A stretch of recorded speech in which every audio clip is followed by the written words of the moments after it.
Hi everyone, welcome to Veranda Race. English is easy. நம்ம இன்னைக்கு 3-in-1 சீரீஸ்ல நம்ம பார்க்க போகிறது error spotting, voice and phrasal verbs. Okay, so இந்த phrasal verbs நிறைய பேருக்கு எப்போ பாரு கன்ஃபியூஷன் வந்துட்டு இருக்கும் அண்ட் vocabulary எப்படி படிக்கணும் அப்படின்லாம் கேட்டுகிட்டே இருப்பீங்க. ஸோ நம்ம இப்போ பார்க்கலாம். Vocabulary you need to practice. Error spotting you need to practice. Is that clear? So the class teacher was wounded in a leg அப்படின்னு ஒரு சென்டென்ஸ் ரொம்ப சிம்பிளான ஒரு சென்டென்ஸை கொடுத்து அவங்க எரர் ஸ்பாட்டிங் கேட்டிருக்காங்க. ஸோ பாருங்க, the class teacher was wounded in a leg.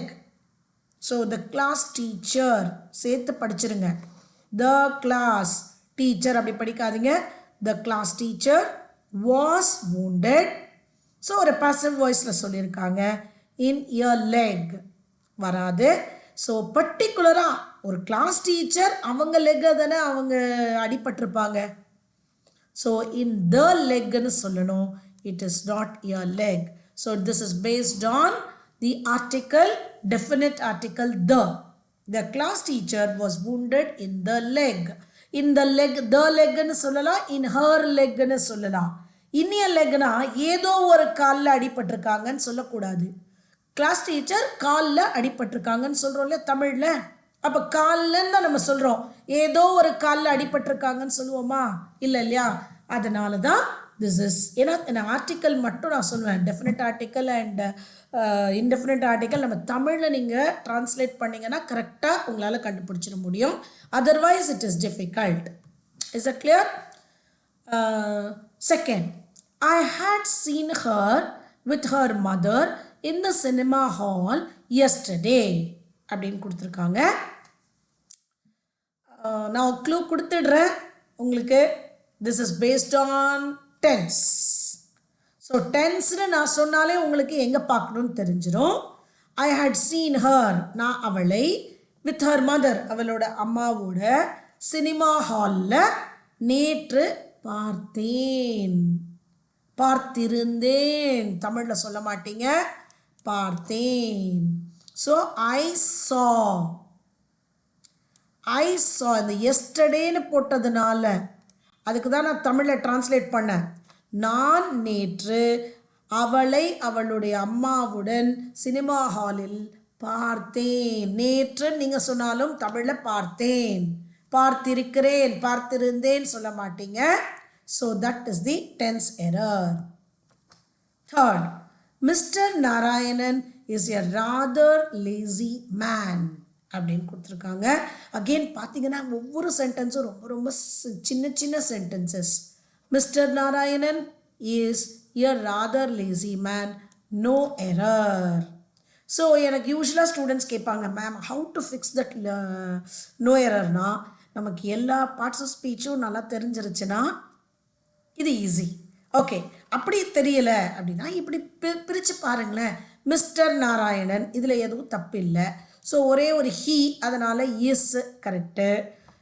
Rather lazy man ஒரு அட்ஜெக்டிவோட ஒரு சிங்குலர் போடும் பொழுது உங்களுக்கு யா இந்த article is right.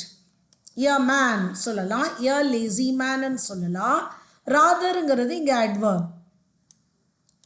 Okay, so ஒரு அட்ஜெக்டிவை அட்வர்பாக சொல்லலாம். Very lazy, rather lazy, quite lazy. So எல்லாமே correct. So no error. So தனித்தனியாக நீங்கள் பார்த்துருப்பீங்க, உங்களுக்கு புரியும். அதை இங்கே நீங்கள் கொண்டு வாங்க. ஓகே, நோ எரர் கொடுத்த இடத்துல மட்டும் ஒரு வாட்டி இப்படி செக் பண்ணிவிடுங்க. Fourth, my students are waiting for their flights at the gate number 6. First இப்படி படிச்சிருங்க. இப்போ இங்கே இது இல்லை, நோ எரர் இல்லை, அதனால் ஏதோ ஒரு இடத்துல எரர் இருக்குது. மை ஸ்டூடெண்ட்ஸ் ஆர் எப்போவுமே சப்ஜெக்ட் வேர்பை பார்த்துட்டு வாங்க. ஸ்டூடெண்ட்ஸ் ஆர் இருக்கிறதுனால waiting correct. For their flights இது வரைக்கும் கரெக்டா? அப்போ இங்கே மட்டும்தான் அட் த கேட் நம்பர் 6. இங்கே என்ன ராங்காக வருதுன்னா, இப்போ gate number 6, okay, door number 2 அப்படின்னா ஒரு நம்பர் சொல்லும் பொழுது we will not use the article. So இங்கே Option A has got the error at gate number 6. Is that clear? My students are waiting for their flights at gate number 6. On platform 9. On the platform 9 நம்ம சொல்ல மாட்டோம். Is that clear? Whenever you are giving a number for platforms, gates, doors, etc., you will not use article the. ஏன்னா நீங்கள் நல்லா கவனிச்சிங்கன்னா இதுக்கு தான் நான் நிறைய எக்ஸ்ப்ளனேஷன் கொடுப்பேன். எப்போவுமே ஆர்டிக்கல் எரர் தான் கண்டுபிடிக்கிறது கொஞ்சம் கஷ்டம். ஏன்னா அது ரொம்ப குட்டி குட்டியாக இருக்கிறதுனால நம்ம நிறையா அதை கவனிச்சதில்லை. Okay, she will being studying for her exams tomorrow. நிறைய பேர் ஈஸியாக எடுத்திருப்பீங்க. இங்கே பீயிங்கும் வந்து ஸ்டடியிங்கும் வராது. ஓகே, பாசிவ் வாய்ஸில் இந்த ஸ்டடியிங்க்கு தான் பீயிங் ஸ்டடிடுன்னு நம்ம பார்த்துருக்கோம் இத்தனை வருஷமாக. ஸோ will being study வராது, will be studying. Active voiceல will be studying. Is that clear? Tense error. Sixth, I am writing to invite you to give a presentation for our jobs and careers conference for engineering graduates. Such a big sentence. இத்தனை 5 சென்டென்ஸும் சின்ன சின்ன சென்டென்ஸாக பார்த்துட்டோம். இப்போ பார்த்தீங்கன்னா இது ரொம்ப ரொம்ப பெரிய sentence. Okay, I am writing to invite you to give a presentation. Okay, see presentation டாப்பிக்காக இருந்தால் ஆன் இருக்கணும். To give a presentation on அப்படின்னு ஒரு டாபிக் கொடுக்கணும். For our jobs and careers conference, this is an event இல்லையா? இது ஒரு event இல்லையா? Seminar, conference, program. ஸோ அதற்கு ஆட் தான் கொடுப்போம், ஃபார் கொடுக்க மாட்டோம். whenever you have to talk about at the Christmas, at the reception, at the wedding party அப்படின்னு சொல்லலாம். any event you will use at. So to give a presentation at our jobs and careers conference for engineering, அவர்களுக்காக. So this is right. So you have the error in part C. புரியுதா? So ப்ரிப்போசிஷனும் articles தான் எப்போவுமே நிறைய confusion சொல்லிகிட்டே இருப்பாங்க students. அது ஏன்னா அதை யாரும் ஒர்க் பண்ணுறது இல்லை, அவ்வளோதான். தி companies were giving in the prizes to attract customers during the festive season. So இதை எப்படி பிரித்து பிரித்து படிக்கலாம்? The companies were giving வரைக்கும் கரெக்டு. giving in வருமா? giving out the prizes. அவங்க கொடுக்குறாங்க, வெளியே தானே கொடுக்குறாங்க. அவங்க coming inன்னு சொல்லலாம், going out. Okay, so giving out the prizes is the right phrasal verb. give out, give out அப்படின்னால் கொடுப்பது. ஸோ ப்ரைஸஸை கொடுக்குறாங்கங்கிற மீனிங்கில் வரும்பொழுது giving out. Again, it's a prepositional error. 8. This artwork are a wonderful example of the period's vogue for realistic style. So நிறையா பேர் அந்த periods, vogue, realistic style பெரிய பெரிய வார்த்தைகள்னு பார்த்துருப்பீங்க. This artwork அப்படின்னால் ஒரே ஒரு this. இந்த adjective குறிப்பது ஒன்று, அது, இது, இந்த artwork. அப்போது ஆர் இல்லை, இஸ் எ வண்டர்ஃபுல். அகெயின் இங்கே ஒரு ஆர்டிக்கல்லையும் வண்டர்ஃபுல் எக்ஸாம்பிள், ஒரே உதாரணம்னு கொடுத்துட்டாங்க. ஸோ ஒன்றுன்னு இருக்கும் பொழுது are is the wrong verb. So subject verb agreement error. இதை பார்த்த உடனே நிறைய பேர் அப்படியே பயந்துருவாங்க. ஸோ இதை என்ன செய்யலாம்? ஃபஸ்ட்டு இதை படிக்கலாம். Pratik was planning to ask Shreya for a favor. Okay, ஸ்ரேயாவை ஒரு ஃபேவர் கேட்கணும்னு நினைக்கிறான் Prateek. But he could not muster up the courage. muster up அப்படின்னு சொன்னீங்கன்னா அவருக்கு அந்த தைரியத்தை கொண்டு வர முடியவில்லை. could not. So he blacked out. So black out அப்படின்னா என்ன?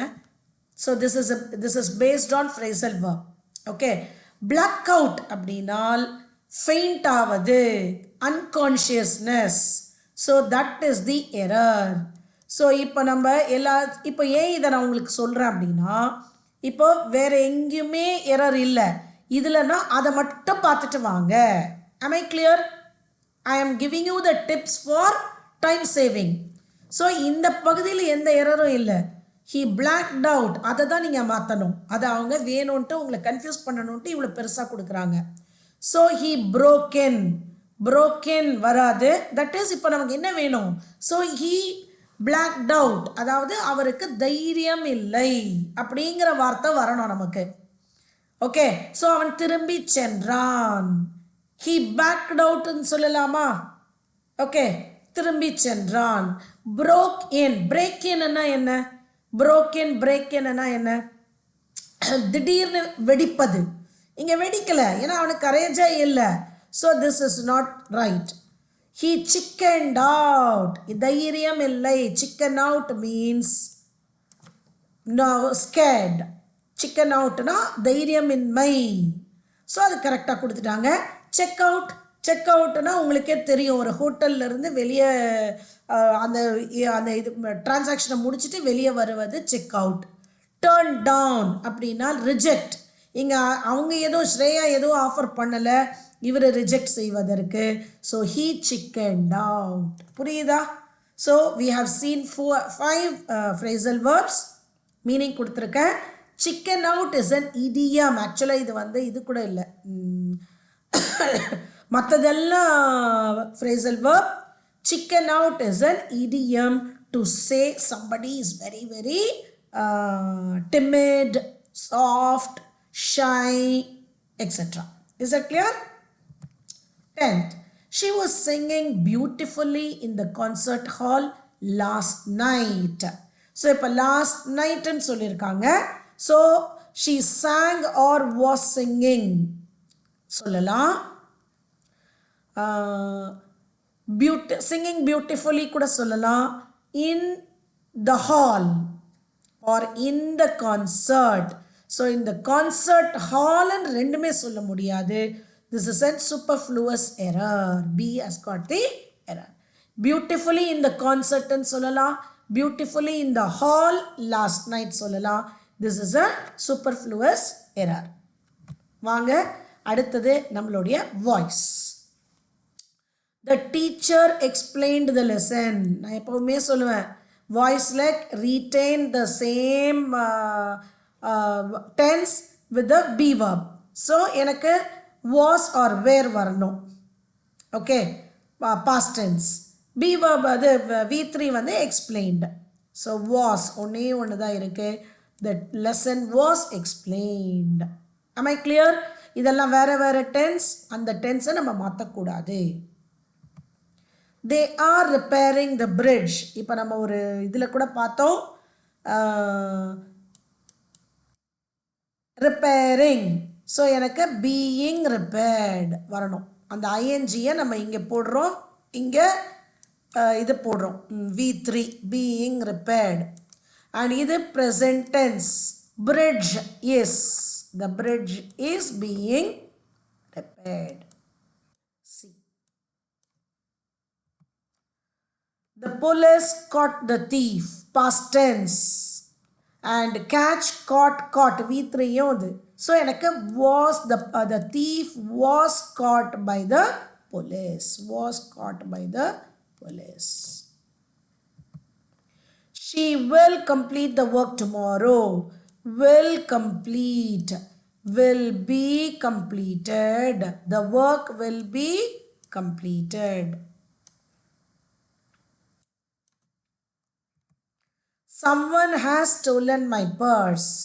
has been stolen. போட்டுட்டு my purse has been stolen. The chef is cooking, being cooked. being cooked. The food is being cooked.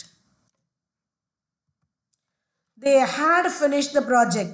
இது had எல்லாம் ரொம்ப ரொம்ப easy, அங்கே V3 இருக்கும். So had been finished, அதில் subject verb agreement வேறு ப்ராப்ளமே கிடையாது. The project had been finished. Is that clear? So இது had இருக்கிறதுனால இங்க has வரக்கூடாது. The company will announce. அவ்வளவுதான், will be announced. The results will be announced soon. And in the past tense, future tense lala subject verb agreement problem கூட வராது. Only in present tense. இங்க பாருங்க. Are painting, being painted. Being painted. மாத்திட்டோமா? V3 with a be verb. இப்போ workers plural are வந்துருச்சு.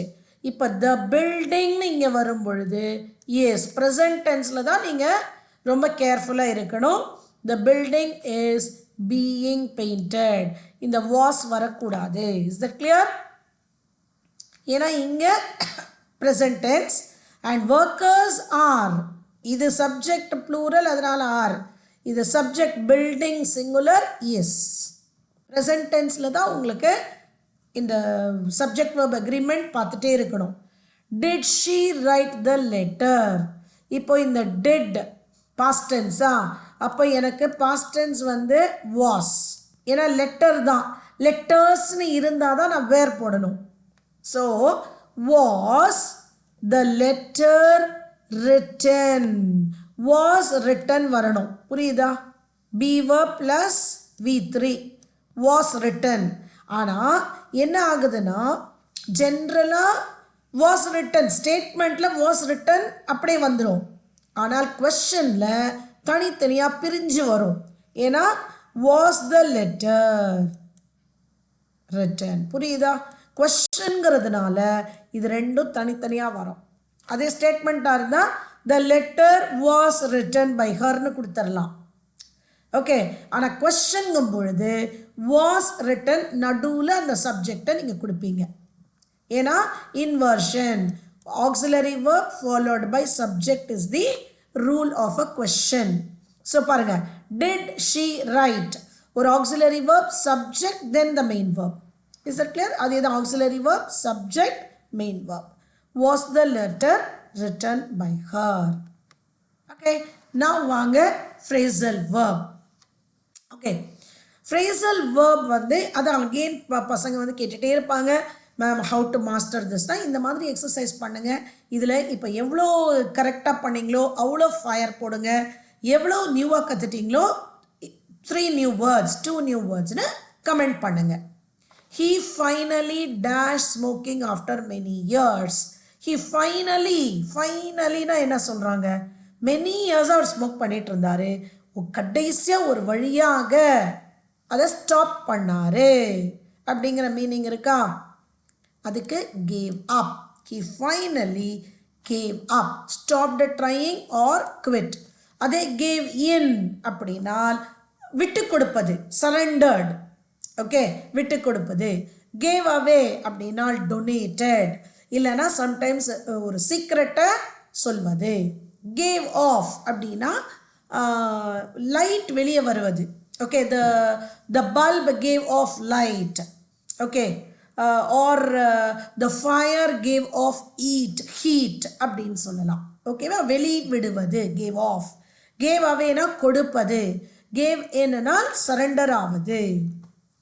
Second, the teacher asked the students to dash the test papers. So test பேப்பர்ஸை என்ன பண்ண சொல்லுவாங்க? Again கொடுக்க தான் சொல்லுவாங்க. Is that clear? So hand in. Okay, submit கொடுக்க சொல்லுவாங்க, சப்மிட். ஸோ ஒரு ஒர்க்கு இல்லை டாக்குமெண்ட்ஸ் டெஸ்ட் பேப்பர்ஸ்லாம் இருக்கும்போது ஹேண்ட் இன். ஹேண்ட் அவுட் அப்படின்னு சொன்னால் டிஸ்ட்ரிபியூட். ஸோ ஹேண்ட் அவுட்ஸ்னு அதை ஒரு நவுனாகவே சொல்லிடுவாங்க. இந்த நம்ம தெருவுலலாம் நோட்டீஸ் கொடுக்குறாங்க பார்த்தீங்களா, அதற்கு பேர் ஹேண்ட் அவுட். ஓகே, அதை நீங்கள் நவுனாகவும் சொல்லலாம், ஆர் தே ஹேண்ட் அவுட் நோட்டீசஸ் அப்படின்னு சொல்லலாம். ஃப்ரேசல் பாபா. ஹேண்ட் ஓவர் அப்படின்னா ஒருவரிடமிருந்து இன்னொருவருக்கு கண்ட்ரோல் பவர் மாறுவது. So hand over the papers to the successor. உனக்கு அடுத்து வருவர்கிட்ட கொடுத்துருங்க. ஹேண்ட் ஆஃப் அப்படின்னு சொன்னால் ஒரு ரெஸ்பான்சிபிலிட்டியை எடுக்காமல் தவிர்ப்பது. Hand of. ஓகே, எனக்கு வேணாம்ப்பா அப்படின்னு இருக்கிறது hand off. Third, the meeting was dash because the manager was ill. ரொம்ப ரொம்ப ரொம்ப ஈஸி. எப்போ பாரு கால் ஆஃப்னு சொல்லிடலாம். Okay, put off means postpone. Call ஆஃப்னா கேன்சல்டு, புட் ஆஃப்னால் postpone or delay. Okay, so இன்னொரு செஷனில் கூட திடீர்னு வந்துட்டு அனாமிகா கேட்டிருந்தாங்க, அப்புறம் பிலாங் டு ஆஸ்க்கும் சொல்லியிருந்தாரு. So put off, what is the meaning for postpone, I mean phrasal verb for postpone கேட்டிருந்தாங்க. ஸோ புட் ஆஃப் அப்படின்னா delay or postpone, call off அப்படின்னா cancelled, put up or put up with அப்படின்னு சொன்னால் tolerate. Okay, put up வித்னால் tolerate பொறுத்துக்கொள்வது. Put up அப்படின்னா provide accommodation, ஒரு தற்காலிகமாக ஒரு இடத்துல ஸ்டேட் பண்ண வைக்கிறோம் பார்த்தீங்களா, அது புட் அப். புட் ஆன் அப்படின்னா you put on your coat, you put on your sweaters, where. Okay, put out அப்படின்னால் ஒரு ஃபயரை put out, you put out the fire, அணைப்பது, extinguish. Okay, fourth, she dash her younger brother when their parents were away. ரொம்ப ரொம்ப easy, நீங்கள் நிறைய பார்த்துட்டே இருப்பீங்க. Looked after, take care. Look up அப்படின்னு சொன்னீங்கன்னா you search for information, you look up a dictionary for the meaning, you look up Google for your doubts etcetera. Look for அப்படின்னு சொன்னால் trying to find out. I am looking for a better job, I am looking for a new house. அதாவது தற்காலிகமாக இது தொலைப்பதை தேடுவதில்லை, தேடுவது. Look into அப்படின்னா examine, investigate. அதெல்லாம் police looked into the matter அப்படிலாம் சொல்லலாம். I cannot dash this noise any longer, இப்போ தான் பார்த்தோம். புட் ஆஃப், இப்போ இதுதான் உங்களுக்கு ரீகால். இதை இப்போ நீங்கள் ரெண்டாவது வாட்டி இன்னொரு கொஸ்டினில் பார்க்குறீங்க இல்லையா, இப்போ ஆட்டோமேட்டிக்காக உங்களுக்கு ஞாபகம் வரும். ஆனால் இது வந்து ஒரு 10 டேஸ்க்கு உங்களுக்கு இருக்கும். இதை தேர்ட் டைம் இன்னொரு இடத்துல போய் பாருங்கள். ஓகே, புட் ஆஃப் அப்படின்னா postpone or delay. Put up with, tolerate, I cannot tolerate this noise. Put ஆன்னா போட்டுக்கொள்வது, கோட்டு அதெல்லாம். புட் அவுட்னா ஒரு நெருப்பை அணைப்பது. ஓகே, இதை நம்ம முன்னாடியே பார்த்துட்டோம். So I cannot put up with this noise any longer. Next, please dash the lights before leaving the room. So turn off. Okay, turn up அப்படின்னா அரைவ், ஒரு இடத்துக்கு அந்த டைமுக்கு வருவது டேர்ன் அப். டேர்ன் ஆன் அப்படின்னால் போடுவது. டேர்ன் ஆஃப்னால் அணைப்பது. டேர்ன் இன்டு அப்படின்னால் மாறுவது. ஓகே, ஸோ இது ஆக்சுவலாக பார்த்தீங்கன்னா இதில் ரெண்டுமே வரலாம். ப்ளீஸ் டேர்ன் ஆன், ஏன்னா படுக்கையில் படுத்துட்டு இருக்கோம், இருட்டு வந்துருச்சு, உங்கள் ஃப்ரெண்டு வெளில கிளம்புறேன்னா ஓகே, இல்லை அம்மாவே please turn on the lights or turn off the lights. இதில் எது, ஆனால் ரெண்டுமே கொடுத்துருந்தாலும் நீங்கள் எதோ டிக் பண்ணாலும் உங்களுக்கு மார்க் வரும். டோன்ட் வரி, பிகாஸ் இது ரெண்டுமே பாசிபிள். அதாவது இப்போ எப்படி வரும்னா, please dash the lights before living the room, I am sleepy அப்படின்னு கொடுத்தாங்கன்னா டேர்ன் ஆஃப் மட்டும்தான் வரணும். இங்கே க்ளூ எதுவுமே இல்லை. ஓகே, இதே please dash the lights before leaving the room, it is very dark அப்படின்னு ஒரு க்ளூ கொடுத்துருந்தோன்னா டேர்ன் ஆன் மட்டும்தான் வரும். Is it clear? இங்கே வந்து நீங்கள் இந்த மாதிரி இது கண்டிப்பாக நாங்கள் க்ளூ கொடுத்துருப்போம். ஓகே, ஸோ எதுவுமே இல்லைன்னா இந்த மாதிரி ஏதாவது ஒரு மிஸ்டேக்கில் ரெண்டும் கொடுத்துட்டாங்கன்னா இதில் எது நீங்கள் டிக் பண்ணாலும் உங்களுக்கு மார்க் வந்துடும். He dash an interesting idea during the discussion. அதாவது டிஸ்கஸ் செஞ்சுட்டு இருக்கும்போது அவர் ஒரு இன்ட்ரெஸ்டிங் ஐடியாவை சொன்னார் அப்படின்னு சொல்கிறோம் இல்லையா. ஓகே, அதுக்கு came up with, thought of, produced an idea. புரியுதா? கேம் அக்ராஸ்னா எதிர்பாராமல் ஒருவரை சந்திப்பது. Or met by chance, he came across, I came across my old friend அப்படின்னு சொல்லலாம். கேம் டவுன் அப்படின்னா prices come down. Okay, reduce, decreased. Came in அப்படின்னா just entering. So came up with அப்படின்னா producing something new. We must dash the rules of the organization. Abide by, go by அப்படி சொல்லலாம். Is that clear? So go after வராது. We must go after the rules கிடையாது. Pursue. See you go after you go after your professor. Whatever he says you try. Go through அப்படின்னு சொன்னா experience, examine. So we must go by the rules of the organization. Rely on. Go against வராது இல்லையா? Only terrorists go against the rules of a organization of the country. The old building was dashed to make way for a new mall. So என்ன சொல்றாங்க? ஒரு new mall கட்டுவதற்கு old பில்டிங்கை என்ன செய்வாங்க? இடிச்சிருவாங்க. See இந்த மேக் வே எடுத்து வச்சுக்கோங்க. Okay, make way, you make room, இப்படியெல்லாம் வரும். ஓகே, மேக் வேனா அதற்கு வழி விடுவதற்காக இந்த ஓல்டு பில்டிங்கை எடுத்துட்டாங்க அப்படின்னா pulled down. Okay, demolished or reduced. Pulled down na demolished. So old building was demolished. அழிச்சிட்டாங்க. Pull off அப்படினால் succeeded after difficulty. After you all clear your SSC exam, get the job, you will say I pulled off. It was very difficult, right? இவ்வளோ பேரோட நம்ம போட்டி போட்டு எடுத்த ஒரு job. So அப்போ I pulled off. Pulled out அப்படினால் give up, withdrew, stopped participating, opposite. Okay, the last one pulled up அப்படினால் again stopped. Pulled out, pulled up அப்படினால் stop. Okay, so I want all of you to use pull off. You all pull off the government job. The plane dashed on time despite bad weather. So பிளேனாலே take off, அவ்வளோதான், took off. Okay, departed, became successful. Take on அப்படின்னா ஒரு புது விஷயத்தை accept செய்யறது. Take on, took on. Took in அப்படின்னா understood. I took in whatever the professor taught. Took in அப்படின்னா understand some new concept. Took on or take on அப்படின்னா accept. took up அப்படின்னு சொன்னால் start something. ஓகே, அதாவது see I started cooking, it took up 3 hours அப்படின்னு நம்ம சொல்லலாம். Okay, R ஸ்பேஸை சொல்லலாம். Okay, it took up half the building. Okay அப்படின்னு சொன்னால் or half of the room. The parcels which came yesterday took up half of the room. So took up அப்படினால் occupying your time or space. Take in அப்படினால் ஒரு புது கான்செப்டை உள்வாங்குவது, அது take in. Take on அப்படினால் it is accepting something, something new. Okay, I have taken on a new project. ஒரு சேலஞ்சிங்காக இருக்கிற ஒரு விஷயத்தை எடுப்பது.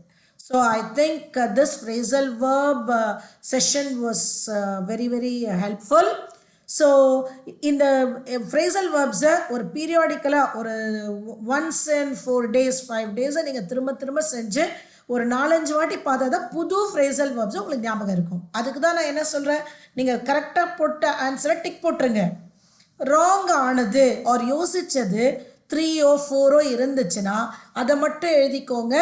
அதை மட்டும் இன்னும் 2-3 இடத்துல நீங்கள் யூஸ் பண்ணிங்கன்னா this is how you can improve your vocabulary till your exams, not to author a book, etc. So I'll meet you all in the next set of videos. Enjoy your Pongal. Till then, bye. Thank you.